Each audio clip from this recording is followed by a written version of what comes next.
Salut tout le monde, c'est Senko de l'équipe du Grimoire et aujourd'hui on se retrouve pour notre premier tutoriel intitulé Les morts de Chromie. Alors dans ce tutoriel on verra ensemble les différentes clés de la réussite du haut fait et de la réussite en général de cette quête qui est assez répétitive.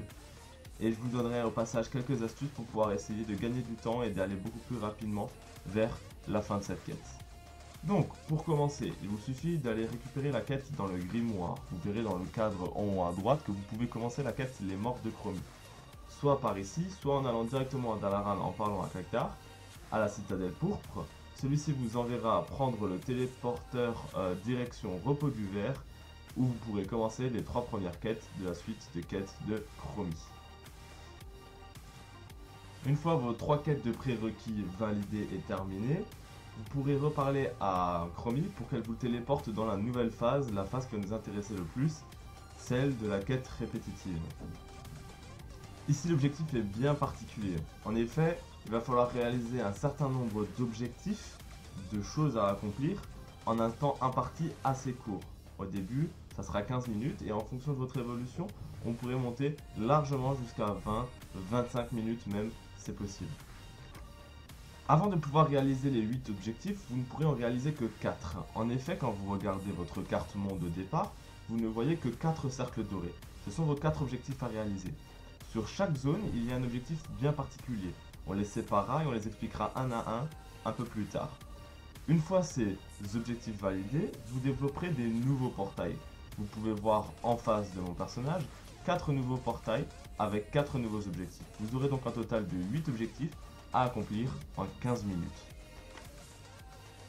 Vous l'aurez bien compris, accomplir ces 8 objectifs en moins de 15 minutes est inimaginable dès les premières sorties. Cependant, plusieurs choses sont là pour vous aider. Premièrement, vous avez une réputation pour Chromie. Quand vous parlez à Chromie avant de lancer le scénario, vous pouvez ajuster votre stratégie en modifiant les talents de Chromie. Vous disposerez d'un arbre de talents qui évoluera en fonction de votre réputation de Chromie. Par exemple, actuellement, je suis au 3e talent, ce qui me permet déjà d'arriver au 7e sur 8 portails. En plus des différents talents que peut vous apporter Chromie pour vous aider dans votre aventure, vous pouvez, en tuant des monstres ou en récupérant dans des coffres, parce qu'il existe des coffres un peu cachés sur la map, récupérer ce qu'on appelle des clés de temps. Ces clés de temps vont vous permettre de choisir entre 2 bonus. Généralement, ça va être des bonus de temps, ça peut être des bonus de dégâts ou de points de vie, ça peut être aussi des bonus de déplacement, et finalement ça peut être des bonus très importants puisque ça peut être des bonus qui vous permettent de terminer une zone ou un objectif sans avoir à faire toutes les démarches nécessaires à la validation du scénario. C'est parti, on lance ensemble une quête à répétition de Chromie. Alors ce que je vais vous dire, c'est pas forcément la meilleure manière, je sais pas, je ne suis pas trop renseigné, c'est comment moi je l'ai vécu et comment moi je pense qu'elle est bonne à faire. Premièrement, on va s'établir un ordre bien défini, on va essayer d'aller vers les scénarios les plus proches, les 4 premiers les plus proches. Bien sûr, vous n'aurez pas en 15 minutes le temps de faire les 4 premiers du premier coup, mais on va quand même aller sur les 2 premiers sanctuaires avant de retourner de nouveau au repos du ver. N'oubliez pas, toujours sur le chemin en direction de vos sanctuaires, vous pouvez rencontrer des adds élites rares. Ces adds élites rares vont vous permettre de dropper un objet qui peut vous améliorer vos conditions de déploiement en fait, de ce OP de cette quête. Par exemple ici on voit bien que j'ai gagné une clé et en utilisant cette clé je vais avoir le choix entre 2 bonus. Ça sera soit un trésor, soit du temps. En effet, au début il vaut mieux choisir la réputation ou le temps parce que le temps peut jouer en notre faveur pour gagner plus de réputation, et si jamais la réputation excède les 100, donc je vous conseille pas de prendre des bonus en dessous du bonus de 50 points de réputation, mais au-dessus de 100 bonus de réputation, c'est tout à fait normal de pouvoir le prendre pour pouvoir le jour d'après ou pour pouvoir tout simplement monter la réputation de Chromie et ainsi faciliter les prochaines expéditions. Nous nous trouvons donc actuellement dans ce que je vais appeler la zone verte. La zone verte, elle a pour objectif en fait de cleaner cette zone pour récolter des objets. Donc on va devoir tuer, comme vous voyez, des petits oiseaux et bien sûr des fleurs. Ces 2 types d'adds vont nous permettre de récolter et des plumes et des lianes qui vont nous permettre de délivrer les 3 différents élémentaires, les 3 différents arbres géants que vous pouvez voir.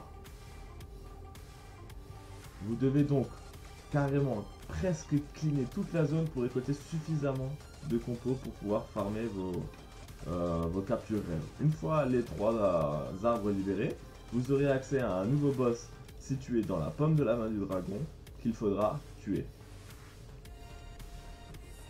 Ok, très bien. Le mob est mort. On récupère une clé et l'objet de quête qu'il y a sur le boss.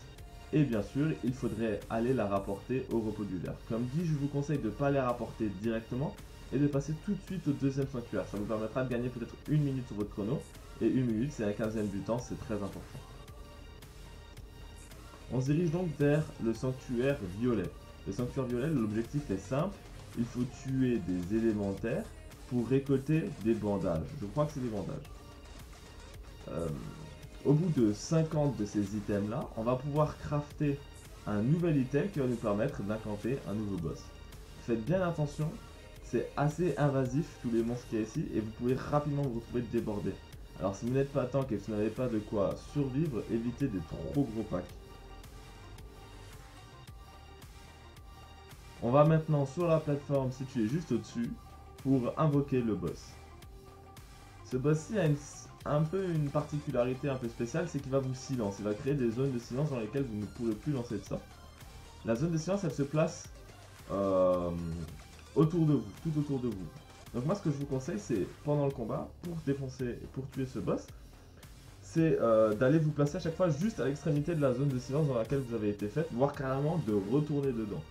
Si vous retournez dedans, vous êtes ainsi plus libre d'accès et plus libre de mobilité. Ce qui est très important puisque vous voyez très bien que c'est une petite plateforme, une plateforme réduite. Donc là, je vais essayer en tout cas de mettre toutes ces zones violettes tout autour de la plateforme pour avoir un espace assez important. Voilà, le boss est mort et ce que je vous conseille maintenant, si c'est votre première fois, c'est d'aller directement rapporter ces 2 quêtes au temple du repos du ver. Ça vous permettra de créer d'abord 2 nouveaux objectifs. Oh, tiens, un mob rare. Attendez, on va vite aller se le récupérer. En fait, ce mob rare là, comme je disais tout à l'heure, il est autour de chaque sanctuaire.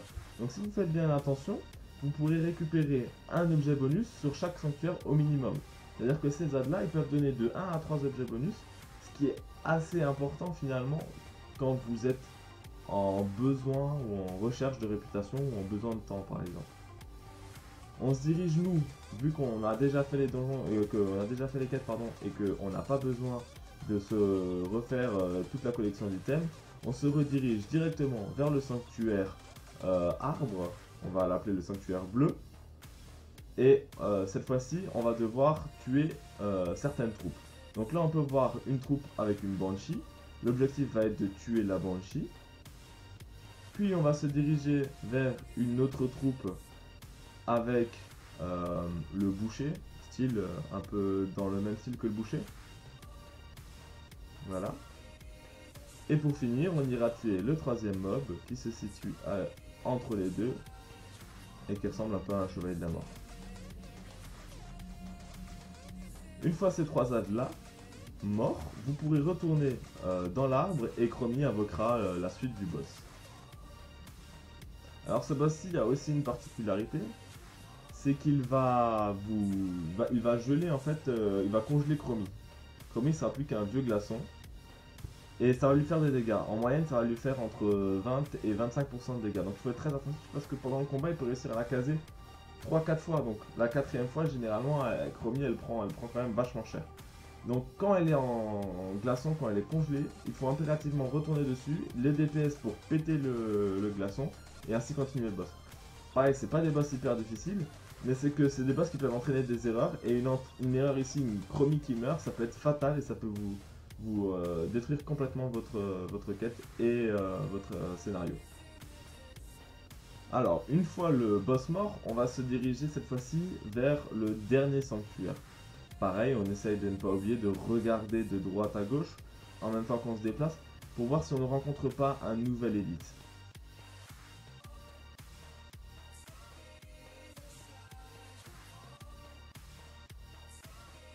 Par exemple là, vous voyez, il m'a suffi de quelques secondes et d'un peu d'attention pour voir qu'il y avait un élite. Cet élite là, bien sûr, il va me rapporter des objets bonus qui vont me permettre de gagner du temps ou de la réputation. Dans les deux cas, ça va me faire gagner du temps. On se dirige maintenant du coup vers le dernier sanctuaire, où on rencontre de nouveau un ad, effectivement. Hein, on a quasiment un ad par sanctuaire.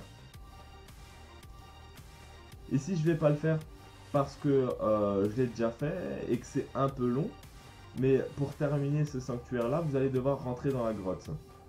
Quand vous rentrez dans la grotte, vous allez voir qu'il y aura des ads, c'est un peu invasif, il y en a pas mal, il faut vraiment bien les DPS parce que Chromie peut récupérer facilement la grosse sur eux.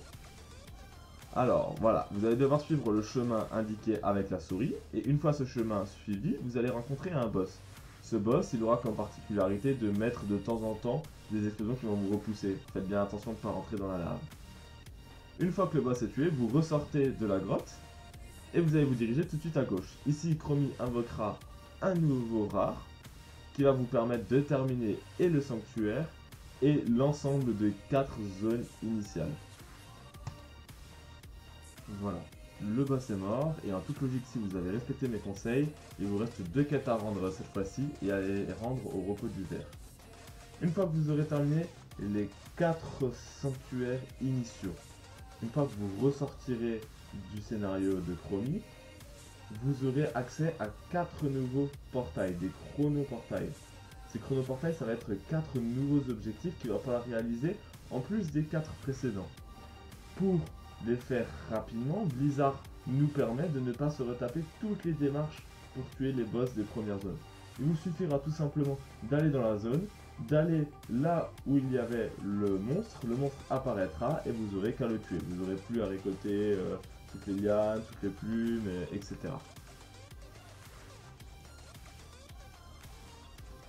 Alors, maintenant on est reparti et on a réinitialisé notre chrono. On va commencer par le portail de droite.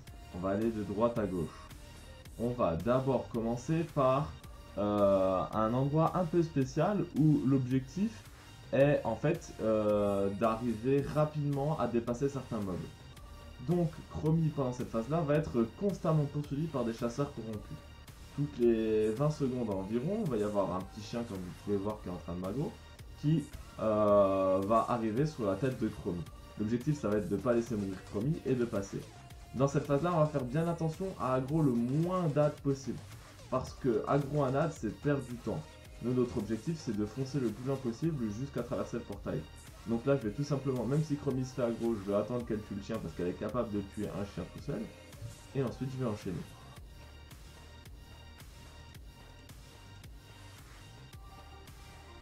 Une fois tous les ânes morts et le portail accessible, on va cliquer sur le portail pour se retrouver téléporté dans un autre endroit. Pareil, on va continuer les marches, on va continuer le chemin et on va continuer sur le pont. Pas la peine de tuer les 2 packs qui sont sur les extrémités, ça ne sert à rien. Ça vous fera juste perdre du temps. Faites bien attention parce que ces packs là ils zonent. Alors on va essayer de focus en priorité les casters. Donc il y a un mage et un mage glace et un mage feu, pardon.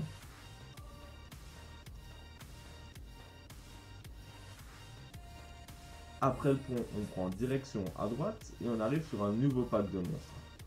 Sans souci, on le descend, on fait bien gaffe parce que les casters collent quand même des sacrés baffes. Et puis on descend une fois qu'ils sont morts. Vous verrez sur votre gauche sera situé un monstre, un rare, élite. Vous devrez le tuer pour pouvoir accéder au portail final et rentrer.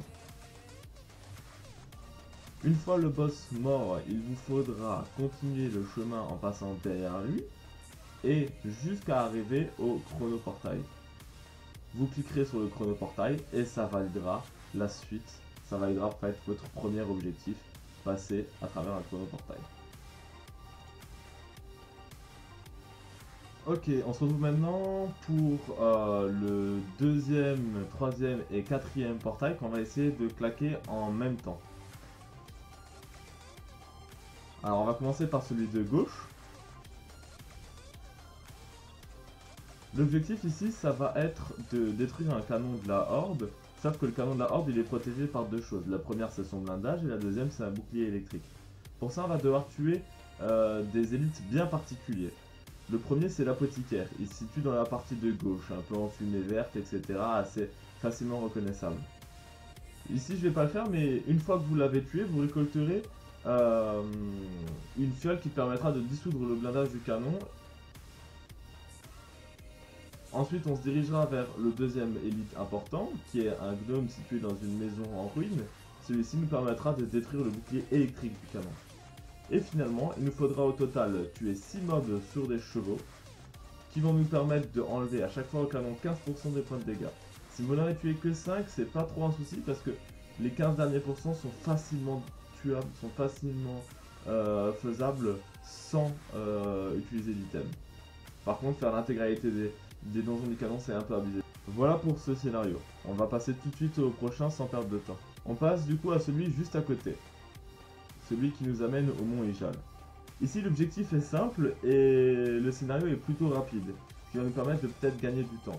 Premièrement, sachez qu'il y a 2 coffres, qui peuvent être des coffres bonus. Un qui peut être situé exactement là où je suis, et le second qui peut être situé à proximité du nid avec des œufs, et dans ce cas, il y aura 3 chiens élémentaires qui le protégeront. L'objectif du mont Ijal ici, c'est de retrouver Chromie. Elle sera toujours au même endroit, à peu près là où je mets le signe de la tête de mort. Et de lancer le scénario. Comment on lance le scénario? Tout simplement en allant vers la direction des mobs comme je vais. Ici l'objectif ça va être de tuer différentes vagues de mobs. Donc on voit ici qu'il va y avoir les vagues de mobs juste celle-là là. Il va y avoir ces vagues de mobs, on va devoir les descendre. Ça va s'enchaîner, va y en avoir 3 différents, puis il y aura un mini-boss, enfin il y aura une vague de phoenix, et le dernier boss. Et une fois qu'on aura tué le dernier boss, on aura accompli le scénario et on peut se barrer. Ça prend à tout casser 4 minutes grand maximum. C'est-à-dire que si vous êtes druide tank, 4 minutes grand maximum, c'est assez aisé. Hein. Vous y allez, ça vous fait un coffre et un objectif assez facilement réalisable. On va passer maintenant au troisième et dernier chronoportail, qui est à mon goût le chronoportail le plus long des 4 vus précédemment. En fait ici on va vous demander d'aller faire des emplettes. On va vous demander d'aller faire tout simplement du shopping. Le premier c'est un aubergiste quand vous rentrez dans le bâtiment tout de suite à droite qui va vous demander d'aller acheter un bouquet, d'aller acheter une chaussure pour telle et telle personne. Une fois que vous les avez achetés, il vous renvoie vers la personne pour les donner. Cette personne là il lui manque aussi des objets donc elle va vous envoyer etc. Ça n'en finit plus. C'est très long et c'est surtout totalement inutile puisqu'on n'a pas le temps d'en apprendre l'histoire, on n'a pas le temps de lire. Donc c'est un peu dommage. Une fois qu'on a récupéré les items de tout le monde, on va recevoir une clé. Cette clé va nous amener à l'hôtel de ville. Je ne sais pas si vous vous souvenez du donjon de l'épuration de Stratton, mais en gros on va devoir suivre le même chemin. Donc on va suivre Chromie dans l'hôtel de ville. Une fois qu'on est dans l'hôtel de ville, on monte à l'étage. On va vers l'armoire secrète. Chromie nous l'ouvre, on descend, on tue tous les zombies. Et on continue comme ça jusqu'à ce qu'on tombe au boss final. Au boss final, on le tue, on cliquera sur Chromie quand elle sera en mode cocon et ce sera fini. Et puis voilà, on aura fait nos 8 objectifs. Maintenant vous voyez bien la difficulté, faire ces 8 objectifs dans un temps imparti court, 15 minutes, en sachant que rien que celui qu'on vient de voir ensemble dure en moyenne 6 minutes. Donc vous imaginez sans vitesse de déplacement améliorée, c'est très long. Donc moi ce que je vous encourage à faire c'est monter d'abord la réputation de Chromie. Faut pas perdre trop de temps, mais il faut pouvoir tous les jours améliorer son ordre de talent. Et le deuxième point, c'est bien sûr de toujours checker les mobs rares et de toujours checker les coffres, comme vous savez à peu près où ils sont placés. Je vous remercie pour votre écoute. Si vous avez des questions, si vous avez aimé la vidéo ou si vous voulez nous rejoindre, je vous invite à laisser un commentaire ou à aller sur notre site web où la vidéo sera disponible aussi. Je vous souhaite une bonne continuation sur Warcraft et à bientôt pour de nouvelles vidéos.